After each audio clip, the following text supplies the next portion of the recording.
Hello friends, नमस्कार। मैं अपने YouTube चैनल नेशनल जागृति में आपका स्वागत करता हूं। दोस्तों, आज की क्लास में हम समास पढ़ेंगे। हिंदी का बहुत ही महत्वपूर्ण टॉपिक है समास, और उसके बारे में आज हम विस्तार से इस क्लास में अध्ययन करेंगे। तो करते हैं शुरू। समास।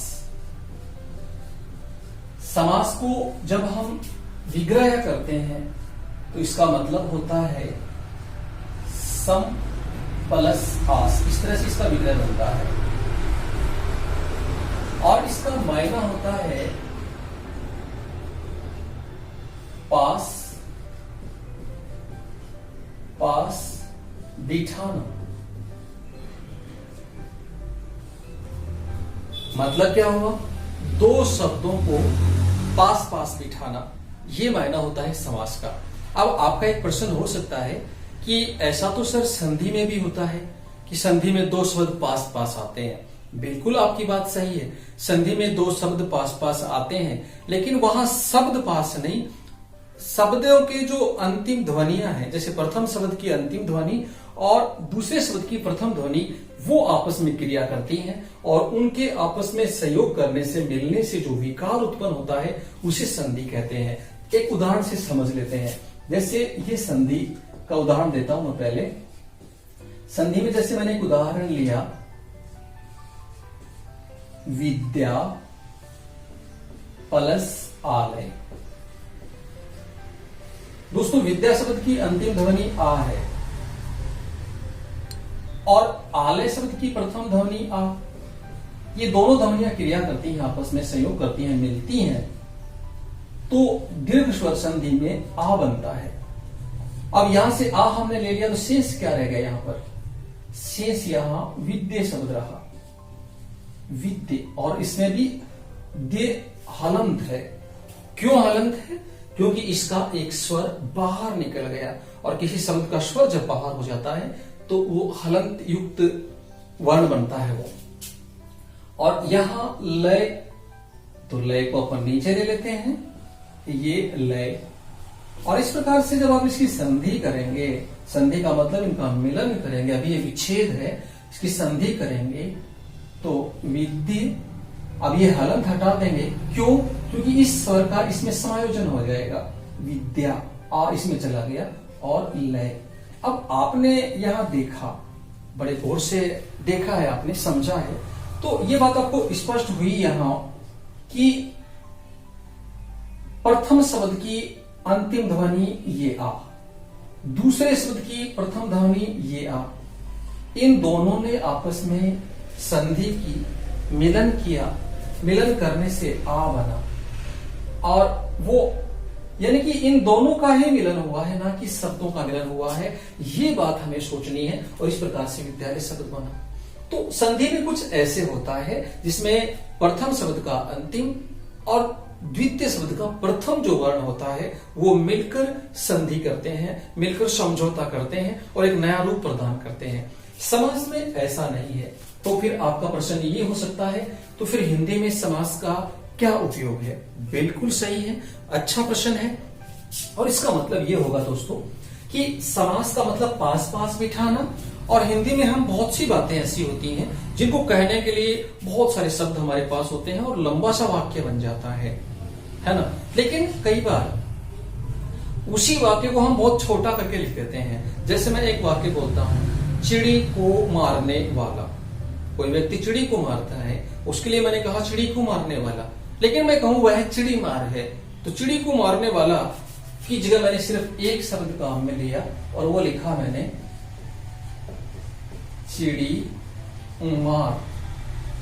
यानी कि मैंने क्या क्या हटा दिया? इसमें से को हटा दिया, मारने में वाला हटा दिया, और सिर्फ दो शब्द रखे, चिड़ी मार। तो इस प्रकार से समास भाषा का संक्षिप्तीकरण करने में काम आता है, और समास के कारण आप कम शब्दों में अपनी बात को सुंदर ढंग से श्रोता तक पहुंचा सकते हैं। इसलिए समास का हिंदी में बहुत ही बड़ा योगदान है, और कम शब्दों में कही गई बात को श्रेष्ठ माना जाता है। तो उसी भाषा में वही श्रेष्ठता लाने के लिए इसका प्रयोग किया गया है। तो चलो हम थोड़ा आगे बढ़ते हैं। अब समास के भेद। तो दोस्तों समास के 6 भेद होते हैं। समास के 6 भेद होते हैं। पहले मैं सभी भेदों से आपको अवगत करा देता हूं और उसके बाद में अपन एक एक के बारे में विस्तार से अध्ययन करेंगे। तो पहला कौन सा है? नंबर फर्स्ट है अव्ययी भाव। अव्ययी भाव समास। दूसरा कौन सा है? तत्पुरुष समास।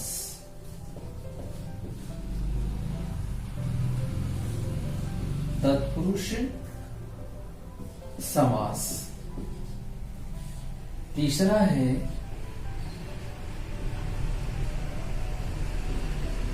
कर्मधारय समास। चौथा है द्विगु समास। और पांचवा है द्वंद्व समास। और छठा और अंतिम समास है बहुव्रीहि समास। तो दोस्तों इस प्रकार से समास के कुल 6 भेद होते हैं। ध्यान रहेगा, पहला अव्ययी भाव समास है, दूसरा तत्पुरुष समास है, तीसरा कर्मधारय समास, चौथा द्विगु समास, पांचवा द्वंद्व समास और छठा और अंतिम है बहुव्रीहि समास। तो इस प्रकार से समास के कुल 6 भेद होते हैं। अव्ययी भाव समास, तत्पुरुष समास, कर्मधारय समास, द्विगु समास, द्वंद्व समास और बहुव्रीहि समास। अब चलो दोस्तों पहले तो मैं ये पढ़ लेते हैं अपन कि इनको समझे कैसे, हमें कैसे पता चले कि कौन से समास का कौन सा पद प्रधान होता है, तो वो हम देख लेते हैं। सबसे पहले दोस्तों इसका अव्ययी भाव समास है, इसका प्रथम पद प्रधान होता है, ये हमको याद रखना है। जो पहले लिखा जाने वाला पद मतलब बाई साइड का, लेफ्ट साइड का जो पद है वो प्रथम पद प्रधान होता है। इसका प्रथम पद प्रधान होता है। तत्पुरुष समास का दूसरा पद प्रधान होता है। दूसरा पद प्रधान होता है। अब एक चीज आपको याद रखनी है, मैंने कर्मधारय और द्विगु को तत्पुरुष के साथ इसलिए रखा है, कुछ विद्वान तो कर्मधारय और द्विगु समास को तत्पुरुष समास का पार्ट मानते हैं कि ये इसी के भाग हैं, लेकिन हमने इसको अलग करके पढ़ लिया है, अलग करके पढ़ रहे हैं। तो यदि तत्पुरुष के ही दोनों भाग हैं तो फिर वही बात होगी कि इनका भी दूसरा पद ही प्रधान होगा। तो इसलिए कर्मधारय समास का भी दूसरा पद प्रधान होता है और द्विगु समास का भी दोस्तों दूसरा पद प्रधान होता है। अब करते हैं द्वंद्व समास की बात। तो देखो एक का प्रथम पद प्रधान हो गया, दूसरे का तत्पुरुष समास का दूसरा पद प्रधान हो गया। अब चूंकि ये दोनों तो तत्पुरुष के ही भाग हैं इसलिए इनका भी दूसरा पद, कर्मधारय का भी दूसरा पद प्रधान, द्विगु समास का भी दूसरा पद प्रधान। अब द्वंद्व समास की बात करें तो एक का प्रथम एक का दूसरा, तो इसके दोनों पद प्रधान होते हैं। द्वंद्व समास के दोनों पद प्रधान होते हैं।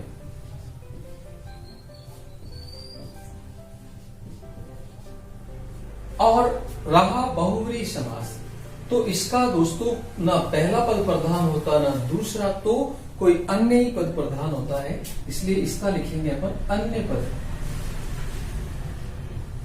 अन्य पद प्रधान होता है मतलब अन्य अर्थ निकलता है इसका।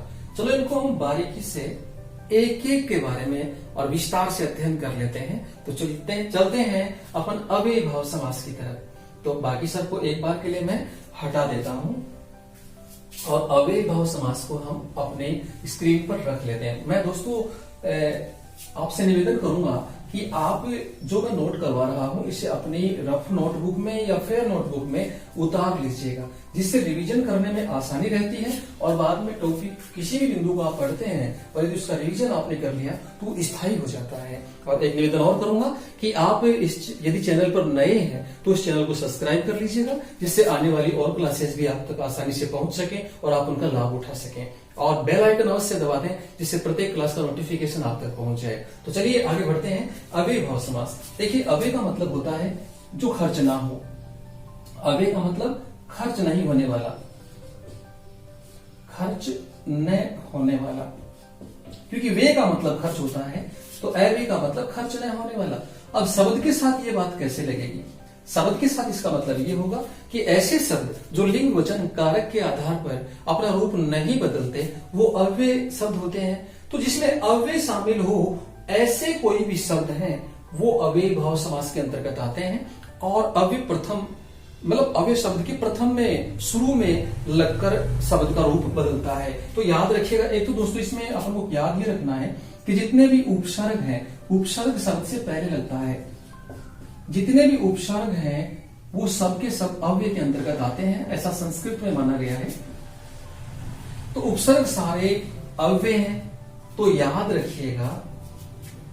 और प्रथम पद प्रधान है, तो उपसर्ग है वो शब्द के अर्थ का महत्व ही कुछ और कर देते हैं, महत्व बढ़ा देते हैं, ये कहें बदल देते हैं। इसलिए उपसर्ग हमेशा शब्द के पहले लगता है और इसलिए उपसर्ग ही प्रधान होगा, क्योंकि प्रथम पद प्रधान होता है और उपसर्ग पहले लगता है। तो दोस्तों एक बात स्पष्ट हो गई कि उपसर्ग है वो क्या होगा, अव्यय शब्द में प्रधान होगा। जैसे कुछ उदाहरण लेते हैं। एक तो जैसे प्रतिदिन लिखा मैंने, प्रतिदिन, तो प्रति एक उपसर्ग है, प्रति क्या है, उपसर्ग है और शब्द के पहले लगा है। और अपन ने पढ़ा अव्ययभाव समास में कि प्रथम पद प्रधान होता है। ये बात अपन ने पढ़ी है यहाँ पर कि प्रथम पद प्रधान होता है और प्रथम पद क्या है, प्रति है। तो प्रति यहाँ प्रथम पद होने के कारण क्या हो गया, प्रधान हो गया और साथ ही ये क्या है, उपसर्ग भी है। ठीक है ना। जैसे मैंने लिखा अबाध्य, है ना, अबाध्य, तो अ क्या लग गया इसमें, उपसर्ग लग गया। वैसे ये नए प्रत्यय भी के अंतर्गत भी आता है जो बाध्य ना हो, तो यहां उपसर्ग की बात कर रहे हैं अपन। यथाशक्ति, यथाशक्ति मतलब शक्ति के अनुसार, जितनी शक्ति है उतना, शक्ति के अनुसार। तो यथा शब्द क्या हो गया, यहाँ उपसर्ग है। प्रति शब्द क्या है, यहाँ उपसर्ग है। और साथ ही दूसरी बात है कि शब्द का प्रथम पद भी है ये, और इसलिए इस शब्द में प्रधान कौन सा होगा, प्रति, इसमें यथा। तो दोस्तों ये बात आपको याद रखनी है कि प्रति और यथा प्रधान है। अव्ययभाव समास का प्रथम पद प्रधान होता है और प्रथम पद उपसर्ग भी होता है। ये बात आप याद रखिएगा। अब एक चीज और है अव्ययभाव समास में, दूसरी वो क्या, नाम पद बोलते हैं जिसको, नाम पद। यानी कि कई बार ये जरूरी नहीं है कि हर बार ही आपको अव्ययभाव समास में प्रथम पद है वो उपसर्ग के रूप में ही मिले। कई बार प्रथम पद आपको संज्ञा सर्वनाम विशेषण के रूप में मिल जाता है। तो देखते हैं कैसे। जैसे मैं लिखा दिनों दिन, प्रतिदिन को ही लिख सकते हैं अपन ऐसे, दिनों दिन, दिन दिन है ना। जैसे मैंने लिखा चलते चलते, यानी कि चलने के बाद चलना और चलते जाना। तो ये इस तरह के शब्द कई बार हम मिलते हैं। खेलते खेलते, दौड़ते दौड़ते, इस तरह के जो शब्द होते हैं वो नाम पद शब्द कहलाते हैं। उनमें प्रथम पद है वो नाम होता है एक प्रकार से, और इस प्रकार से ये भी क्या कहलाएंगे, ऐसे शब्द कहीं पर एक साथ रिपीट होते से आपको प्रतीत हो मिले तो वो सारे के सारे अव्ययभाव समास के अंतर्गत आते हैं। मैं उम्मीद करता हूं दोस्तों अव्ययभाव समास आपको समझ में आया होगा। तो चलिए अव्ययभाव समास से हम बढ़ते हैं अगले समास की तरफ, और अगला समास हमारा है तत्पुरुष समास। इसे मैं मिटा देता हूँ। उम्मीद करता हूँ आपने लिख लिया होगा, और नहीं लिखा है तो वीडियो को थोड़ा रिवाइज करके और आप इसे नोट कर लीजिएगा। इसके और बहुत सारे उदाहरण हैं वो आप देख लें जरा अपने व्याकरण में। दूसरा है तत्पुरुष समास। तत्पुरुष समास में क्या होता है दोस्तों, एक तो इसमें विभक्ति चिन्ह होते हैं, ये आपको याद रखना है। तत्पुरुष समास में विभक्ति चिन्ह होते हैं। आपने कारक के विभक्ति चिन्ह जरूर पढ़े होंगे, है ना। तो विभक्ति चिन्ह इसमें होते हैं और विभक्ति चिन्हों के आधार पर ही हम तत्पुरुष समास का पूरा अध्ययन कर पाते हैं। तो तत्पुरुष समास को यदि अपन को समझना है तो इसके कुछ भाग हैं, 5 भाग करेंगे अपन इसको। तो 5 भाग समझ लेते हैं। वो कौन कौन से हैं? तो ये है, पहला है लुप्त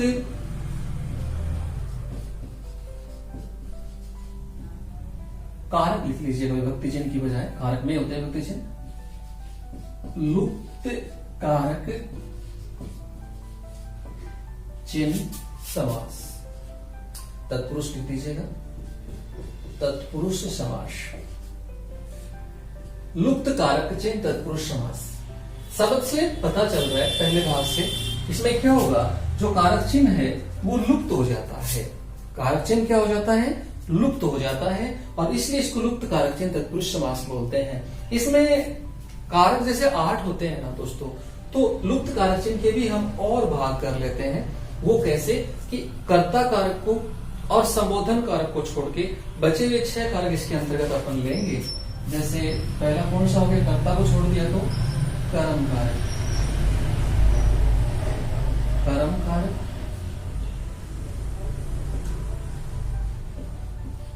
करण कारक,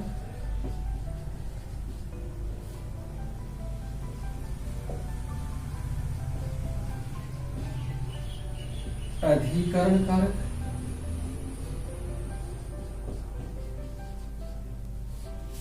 कर्ता है नहीं इसमें, कर्म, करण, अधिकरण,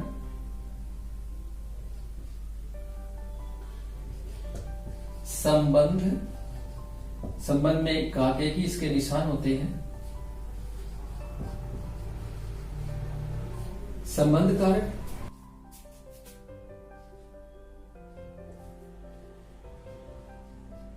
अपादान कारक जो अलग होने के अर्थ में होता है, और छठा है संप्रदान कारक।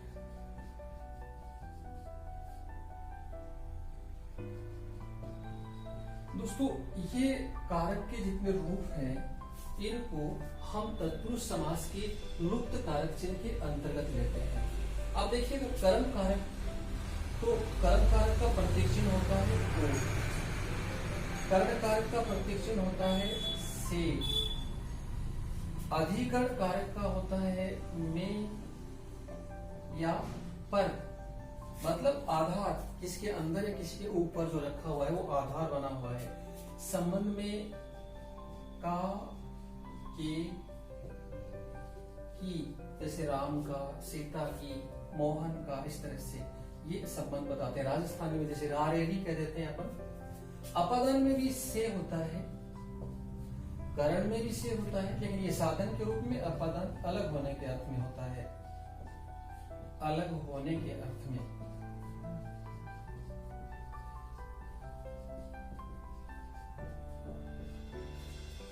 और संप्रदान का मतलब होता है के लिए, इसका प्रतीक चिन्ह है, ये कारक चिन्ह है। तो इस तरह से ये कारक चिन्ह है। अब दोस्तों जैसे आप कोई उदाहरण लेते हैं और उन उदाहरणों में ये प्रतीक चिन्ह आपको कहीं पर नजर आते हैं तो आप उसे तत्पुरुष समास तो कह ही देंगे, इसमें तो कोई दो राय नहीं है, क्योंकि ये जो कारक चिन्ह है ये अपनों कहीं पर नजर आते हैं तो कारक चिन्ह किसके अंतर्गत आते हैं? तत्पुरुष समास में आते हैं। अब यदि विकल्प में आपको तत्पुरुष समास के साथ लुप्त कारक चिन्ह तत्पुरुष समास भी मिल जाता है तो फिर हमें लुप्त कारक चिन्ह तत्पुरुष समास ही बताना पड़ेगा।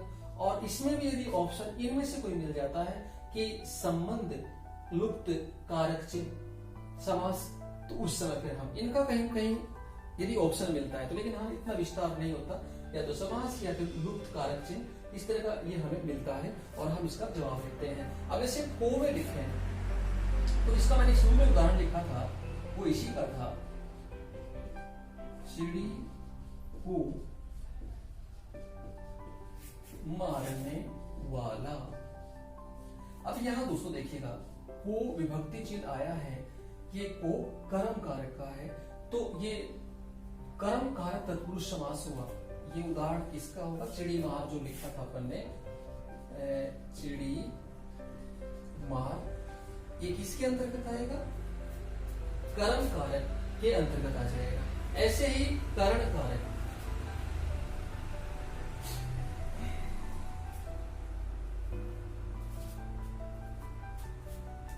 ऐसे ही कर्ण कारक। तो जैसे कर्ण कारक में मैंने लिखा धर्मांध, क्या लिखेंगे इसका? धर्म से अंधा जो व्यक्ति है वो क्या कहलाएगा? धर्मांध कहलाएगा। तो इसका ये धर्मांध हो जाए। अधिकरण कारक लेते हैं, तो जैसे मुनि श्रेष्ठ, मुनियों में श्रेष्ठ, में विभक्ति चिन्ह है, यहां मुनियों में श्रेष्ठ हो गया, है ना। ऐसे ही संबंध कारक, तो जैसे अपन लेते हैं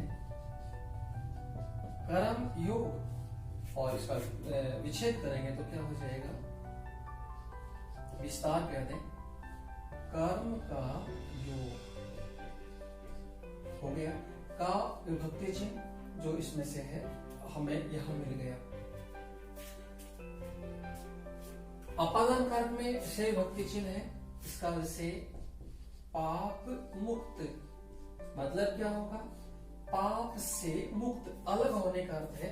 पाप था, व्यक्ति उससे मुक्त हो गया, अलग हो गया, पाप मुक्त, अलग होने के अर्थ में। और इसी तरह से संप्रदान कारक में के लिए,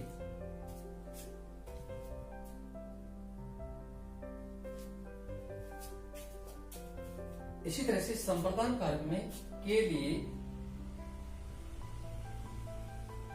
देशभक्ति शब्द आ गया जैसे, तो क्या होगा?